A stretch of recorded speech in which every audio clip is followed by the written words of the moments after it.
Good afternoon. It is the last day of February in 2021 and it's gonna be like 90 degrees in Orlando today. It's really hot. So Mr. Altonsi and I took advantage of the sun to work out, and so I'm going to continue with the last practice on flexibility.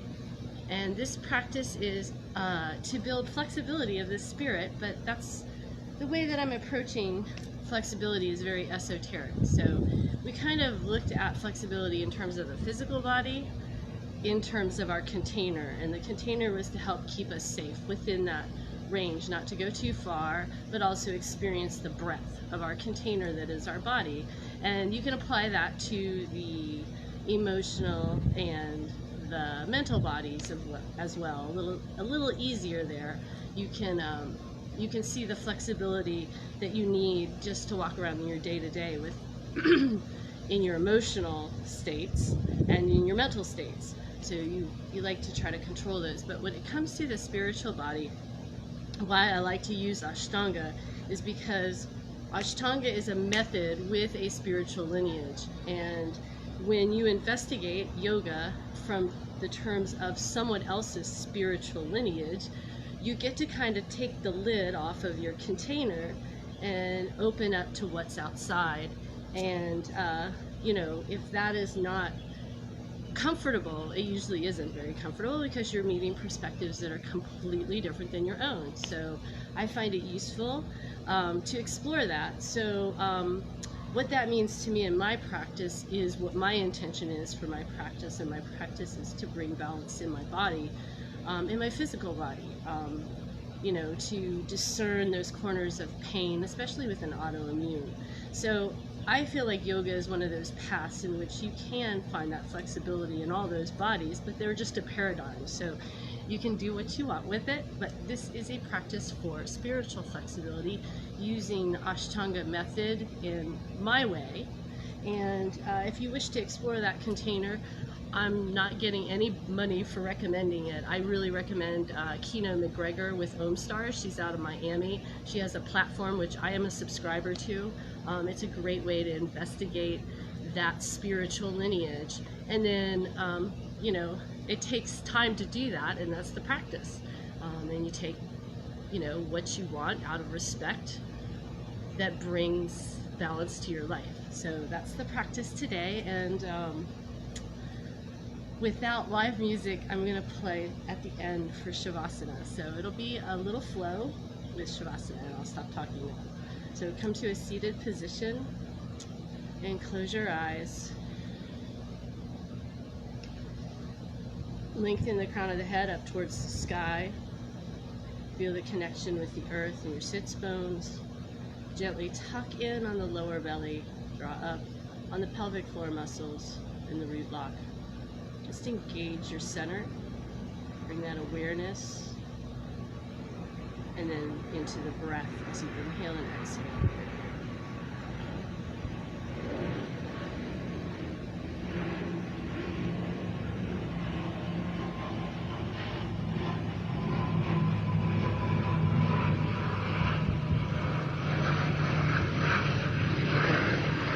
So we're going to use the breath as an awareness when we flow. So in the Ashtanga method, very useful, the eyes are open, and a lot of times they're at the tip of the nose. So we're going to inhale the hands overhead and then exhale them down. Let the breath drive that. Inhale and exhale. Inhale and exhale. And within that, find that balance in your body where your spine feels straight and there's ease in the inhale and ease in the exhale, and the mind just rests there.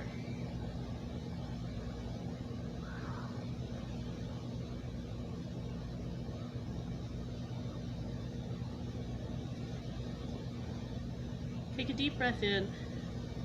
You're going to take your gaze upward, open the arms wide, lift the chest to the sky. Exhale, circle behind you. You're going to bring the chin to the chest. You can let your eyes close if you want here. Shake your head no and yes. And then fold forward gently.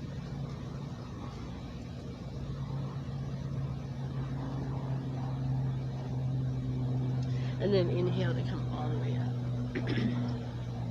We're going to bring that same awareness into a flow, which we'll do 3 times. The flow I like to do because I can take my time in it. Each move is supposed to have 1 breath, and it is the Sun Salutation A. It has jumping back, which you don't have to do, and it has a potential for handstands, which you don't have to do. But what I like about it is you can take it anywhere. So one of the things about having a spiritual practice and having flexibility in your spiritual practice is the ability to practice when you need to practice, not because you have to practice. So I like Ashtanga because you can bring it with you. You don't need a tape, you don't need YouTube, you don't need me, you don't need anybody. I mean, if you've been doing yoga for a long time, you know the primary series. So we're gonna come to the end of the mat. Your feet are about hip width apart. In Ashtanga, they bring the big toes and the heels together, and they draw on that inner line by rotating. They're internally rotating at the thigh bone, so there's like a real activation in that. If you feel more comfortable in your body with your feet hip width apart, I find that this is very useful when you have injury. Inhale, the hands come up, the palms are together, looking up at the hands, relax the neck. They keep lifted in the chest. Exhale, fold down, hinge down. Hands plant wherever they can reach. You can take them on the shins if you want. Inhale, lengthen out. Exhale, fold into yourself. Plant the hands down, step back and plank. You can also jump back. Inhale. Hold this for a few breaths. Your knees can be up or down. Here's where I like to bring my feet together, squeeze my inner thighs, pull up on my core, and then extend through the shoulders. So I'm going to broaden through the top of my shoulders so my neck can get length and ease. And at the same time, I'm going to really push into the earth so I can find that stabilization in my body. Inhale.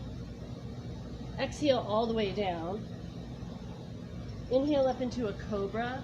I like to take cobra into an upward dog and then just kind of rotate my neck here.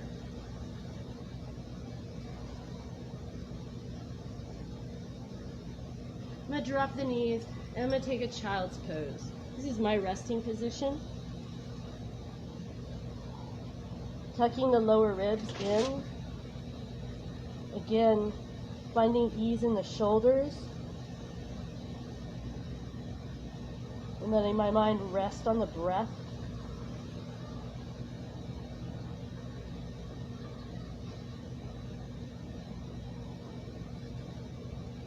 From here, going into downward dog. Holding downward dog for a few breaths.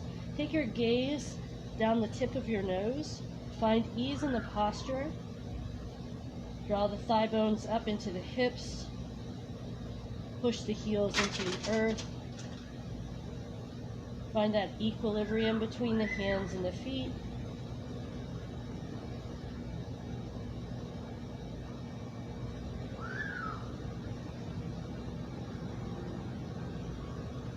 We're going to inhale, look at the hands, and walk or jump into the hands. I like to try to float here. This is my goal. So you don't have to do it, but you're going to walk the feet up to the hands. So look at the hands, inhale, bend the knees a little bit. And inhale, exhale, fold. And then inhale and come up. I like to just kind of uncurl up here. Open a little bit so I get a little bit more openness, and then exhale down. So we're going to do that same thing again, maybe faster, maybe slower. Nala's going to join me as usual. She doesn't get out of the way either, so I might have to adjust for her. Inhale, exhale down. Watch out, much better on my face. Inhale, lengthen out. Exhale, walk or step back, plank.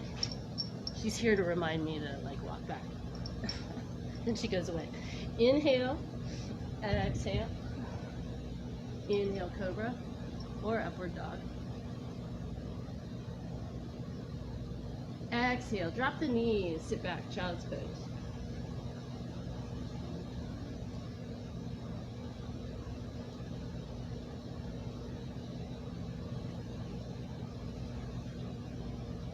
Inhale, roll up, come into downward dog, however you want to make it.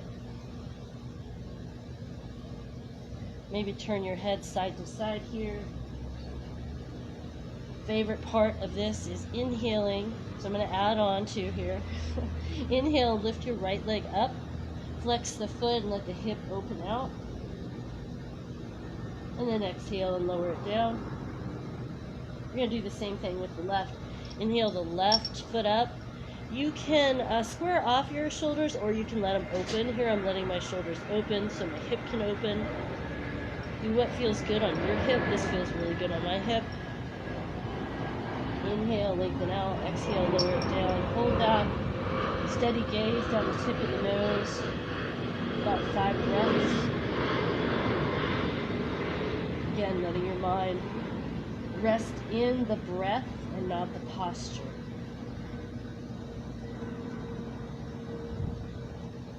When you dwell on the breath, you dwell in the present.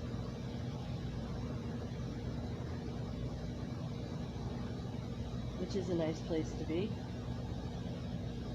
So find that balance here. Inhale, look at the hands. Walk or jump the feet to the hands. Lengthen out. Exhale, fold into yourself. Maybe open the feet a little wider. Variance here. Clasp the elbows. Let your body swing from side to side.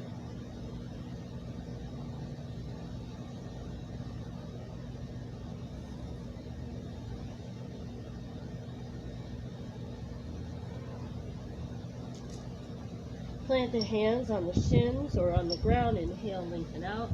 Exhale, fold. Press into the earth, rise up. Inhaling and exhaling. So we got one more just like that. Well, not just like that. Okay, here we go. So now I feel a little bit more comfortable in my practice, so I might bring my feet and my heels together. So in Ashtanga, you practice this 5 times with not as much variance, with a lot of breath, fairly fast, so it's fairly aerobic. But what I like about the strictness and the container in which it is that I can return to a posture I wouldn't stand in a normal life. So, and I can see how my body changes, and that you can see the flexibility you develop because you'll go into a familiar pose that you're used to, like reaching up for a cup of sugar or clapping for someone without popping a rib head or going, oh, what did I just do? So, and that's why I like it a lot. All right, so I'm going to bring my feet and my toes and my heels together. Inhale. And exhale down.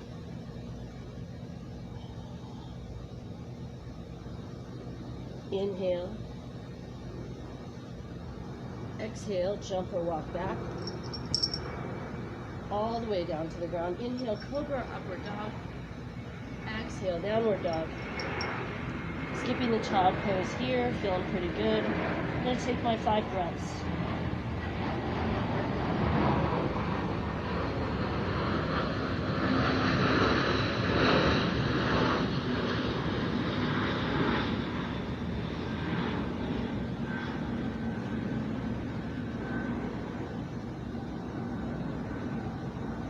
So I'm going to add on the variation of Sun Salutation B by lifting the right foot like we did before. So the left foot can come in the center line if you need it. You can also go up on the toe of that left foot if you need to. You're going to inhale the right leg up. In Ashtanga, you don't really open up the hip. And you actually don't even lift the leg up. You just bring it through. But we're going to open that hip anyway. We're going to do whatever we want here. Just kind of breathe into it, and then we're going to bring it forward into a lunge. Rotate the left foot out, and we're going to rise in one breath. So bend into that right leg, suck the inner thighs together, and inhale all the way up, bring the hands over, warrior 1.5. Exhale down, step back, plank, and exhale all the way. Inhale, cobra, exhale, downward dog. And then again, like 5 breaths here, looking at your nose. Don't worry, you get a chance to try it on the other side.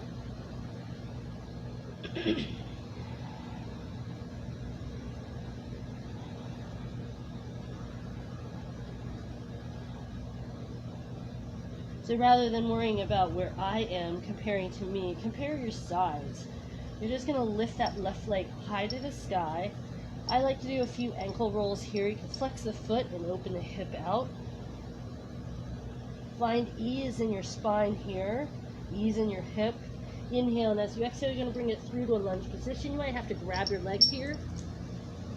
Rotate the right foot out. Set the inner thighs together. You may have to bring the foot a little closer. You're going to inhale up. Warrior one straight breath. Exhale down. Step back plank. All the way down, inhale cobra or upward dog. Exhale child's pose.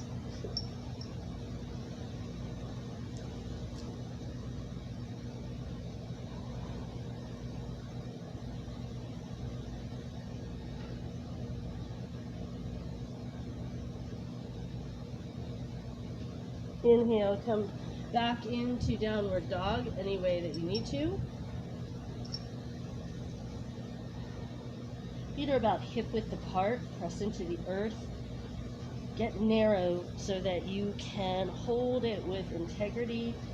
Take your gaze down at the tip of the nose. And take 5 long deep breaths in here. Tuck in the lower ribs. Let your lower back and your sacrum broaden, so blossom in the rear end, a butt blossom. Draw in the lower belly. Even in the feet as well as the hands.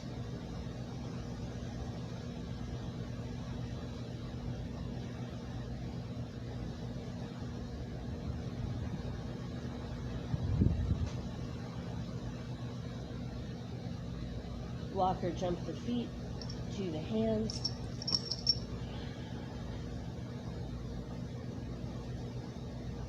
Exhale, fold over and inhale all the way up. And then exhale any way that feels good to you. And if you feel kind of spacey, that's really awesome. Because I feel like it really helps me like awake to my body. And I do it in the morning if I'm able to. And what I feel about Ashtanga is it's very life affirming because you start off not being able to do anything or understanding anything about it. And within that structure, you learn how to talk to your body. So one of the things, that's Howler. He seems to show up randomly. He's not our cat, but I'm glad to see you, Howler. So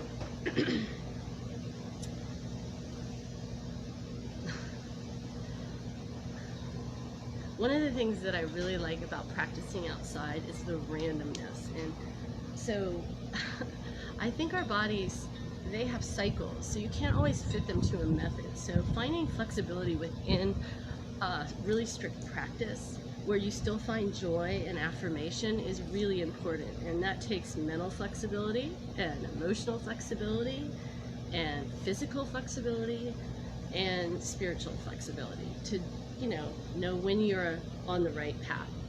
So we're going to open our legs wide, so because it's flexibility, we're going to open our hips.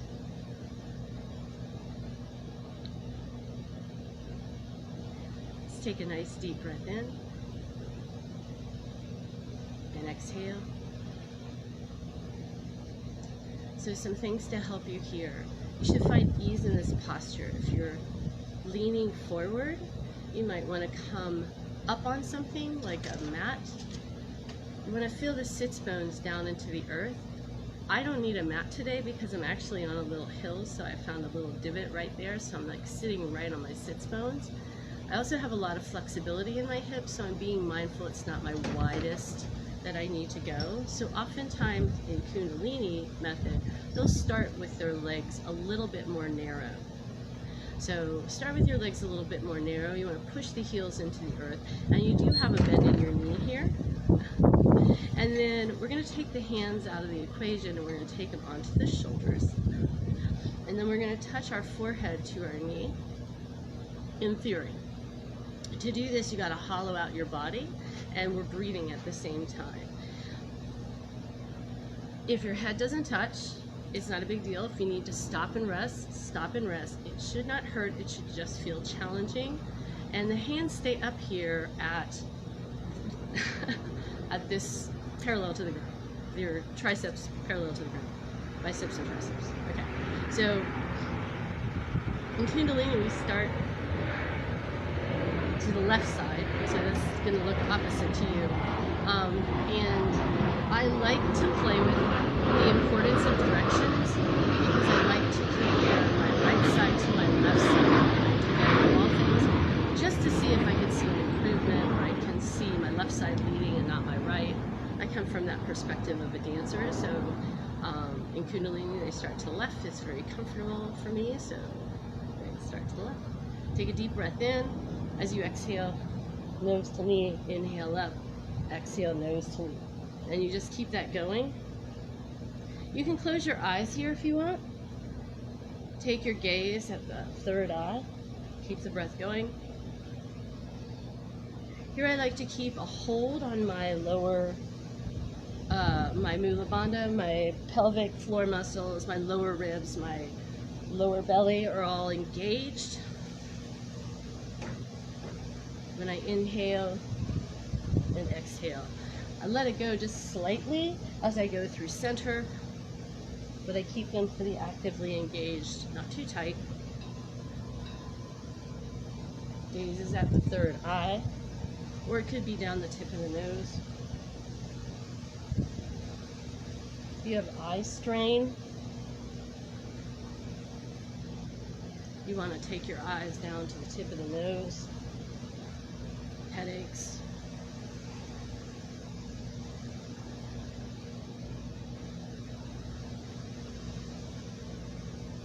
And then inhale to come center, exhale, release the hands out. Go ahead and fold the legs in for a moment. You can also bring the toes together and do this.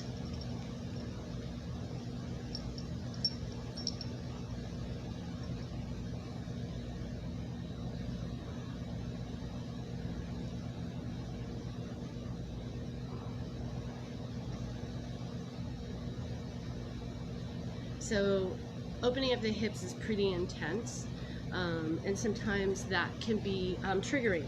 So we're going to counterbalance that with a little twist to bring that out. It has a very strong breath. I'm in what's called, I think it's called Mermaid Position, I'm not really sure. And the reason I'm in this position is because I can't do pigeon. So pigeon is not good for my hips. I have hypermobile hips, and it causes sacroiliac pain in me.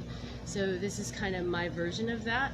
And what I have is one leg, I have like a Z. I'm in a Z. So I'm in a really tight Z because my knee can bend in this position. So if this is not a good position, there's some options. You can have your leg out. All right, so I have my left leg bent in, my right leg is behind me, but it's not straight behind me like pigeon, so I don't have to flex this foot because I'm comfortable and I'm firm here. You can also put cushion under here or here, wherever you have to cushion up. What you want to do is find ease here. So this feels pretty good for me for a twist without twisting my hips. My hips can stay engaged here. And I'm going to be twisting to the left, so it'll look right to you. So I'm going to take the left hand, I'm going to take the right hand to my left knee. So I'm going to take the opposite one of mine. Right hand to left knee. And I'm still going to keep my hips sitting in here, and I'm going to twist around that midline. So I'm still thinking about the midline of my body. My head is going to go to its greatest extent, and then I'm going to breathe here.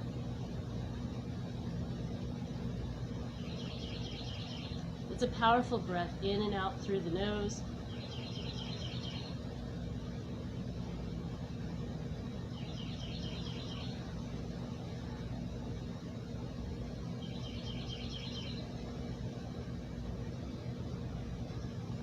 Inhale, lengthen. Exhale and come back around. You're going to switch sides. So if you find that one side doesn't work and the other side does, then you just extend the leg, and it could be, this is another reason why you might want to start on one side, is when you do this over and over again, you can see the difference in your body, and you can see how your body's responding to whatever practice you're doing. So I'm pretty tight here. I'm actually pushing my foot into my thigh so that I can force my hip down on the left side. And I'm doing that so that the right hip stays engaged, because this is my hypermobile side, so I'm giving it something to work at while I do the twist. I'm going to lengthen up through the core of my body, and I'm going to exhale, and on this side I'm going really gently, and I'm going to let my head go in that direction. So I'm really pushing against my leg here. Sometimes my foot will cramp up, but it's going to keep the integrity of the twist around the midline of my body, and you kind of suck in. So we're turning to the right, and you might be opposite me. You're sucking in that right side, that oblique. Think about drawing the rib cage towards the hip bone, but also the inner ribs kind of tuck up inside.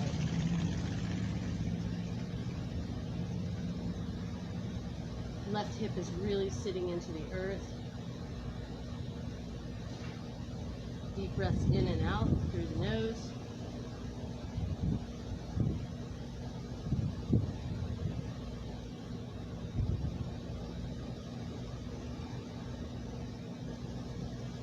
And then inhale to come back, exhale to come back.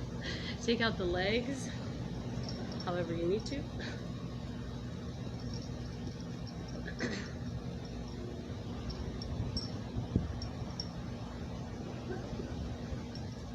And then come into a seated position. Just a moment. Sitting here, kind of notice how your body feels.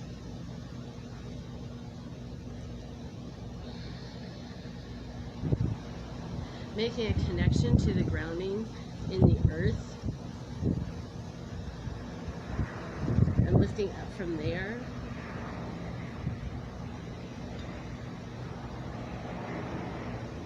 It's one of the reasons I like to practice outside.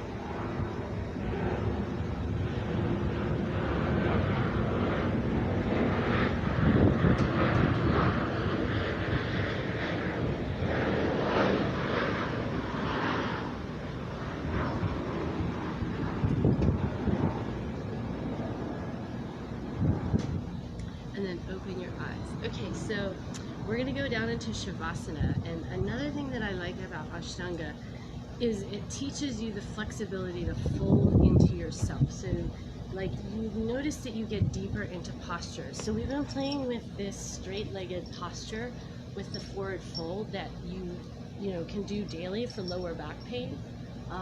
It's good for a lot of things. We played with that in January, and I played with the theme a little bit in flexibility because it requires flexibility of your hamstrings.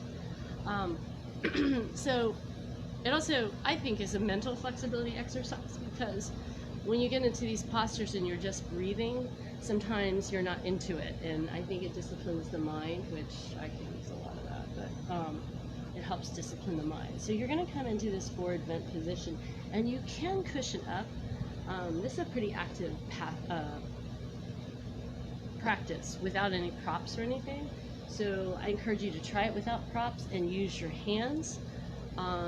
Maybe so you don't get too comfortable in it, that you can see where the edges are. And we're going to work on touching the edges of our container, so that when we open the container, we have the control over our other bodies, and our mental body, our emotional body, and our physical body, so we don't overstretch our flexibility. So again, bringing your awareness here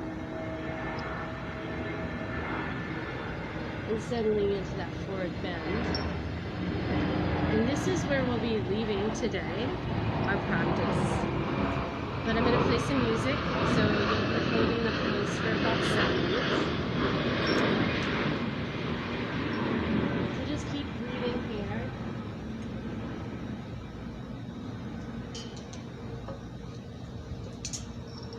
You can make some micro adjustments. And This beautiful instrument is that I got for Valentine's Day, and I love it so much. I hope you do too, because my music man always keeps me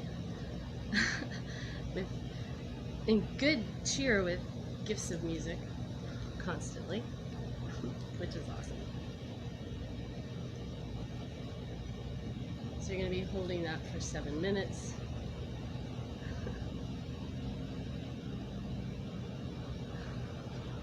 Or so, because I can't, once I start playing, I can't stop.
Take a deep breath in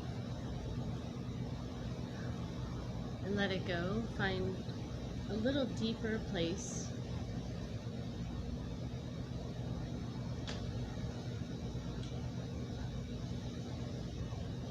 Maybe take a deep breath in through the nose and let it through the mouth go out through the mouth. Can you fold into yourself a little deeper?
So bring your awareness back into your body with an inhale. You can keep your eyes closed.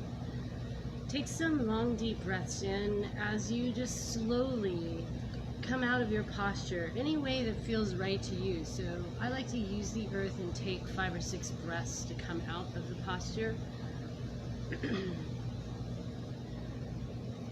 I find that laying on my back after I've been in a forward book fold feels really good, so meet me on your back.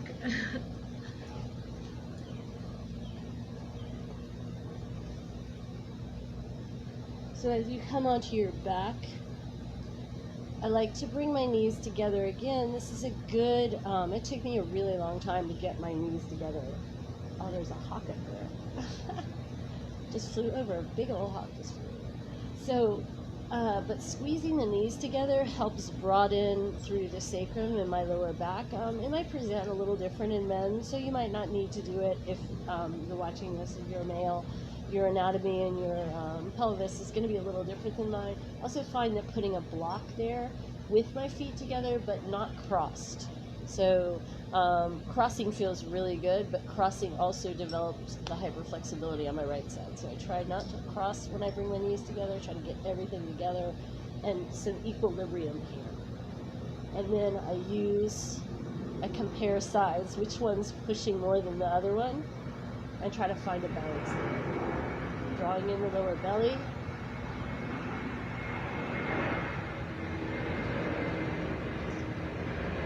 Take the hands overhead. See if you can keep maintaining this while you take the hands overhead. See where it feels in your neck and your shoulders. With your hands together, maybe a little bit apart. Where does that feel good on your spine and really stable? Sometimes lifting the head feels really good here. Sometimes propping the head feels really good here. And then tuck the knees in nice and easy. Rock side to side. Let your head go in the opposite direction of the rock.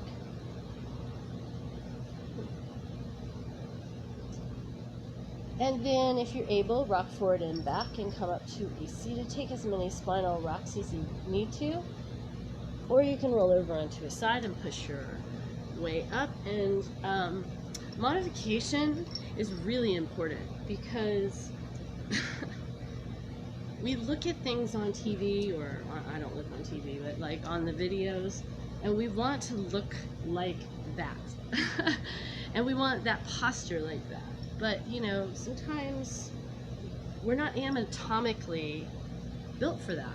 And so looking at a tradition like Ashtanga, or a posture that comes out of a spiritual tradition, is a really interesting exercise in all kinds of flexibility. And I find that yoga becomes a very useful tool in which to look at perspectives in your own body, like, you know, what you think about yourself. Like, I'm strong. I could be stronger, right?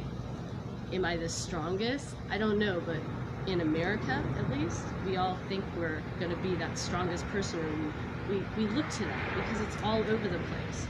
So I invite you to be more intuitive and fold within yourself. Find that flexibility within yourself first before you worry about, can I do this one or that one? Can I get in this posture or not? Or I'm not very flexible. Like, we think of what we're not. I'm not very flexible. How do I become more flexible? I'm going to be really flexible. And we just go after that. But it's really, it's really just an exploration rather than an end. But unfortunately, end to today. So come into a seated position. It's so beautiful out here. And bring the hands together, the heart center. Take a deep breath in. And exhale. Let your mind rest in the breath.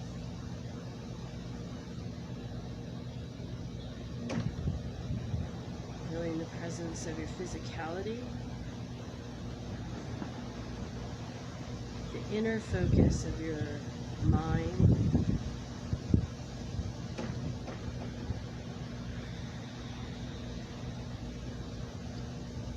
A calmness to your emotional body.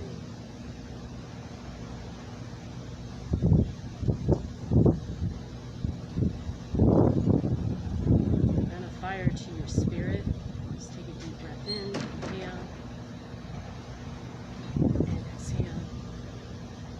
for each and all of you. I wish you many blessings and namaste. Looking forward to having Fred back.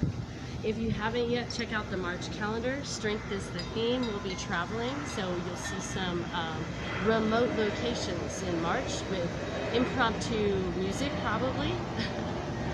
But it's a beautiful thing.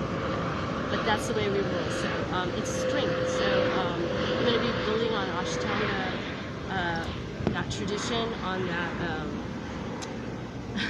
what we did today, with a little weights. So you can see my weight routine, or what I've been doing.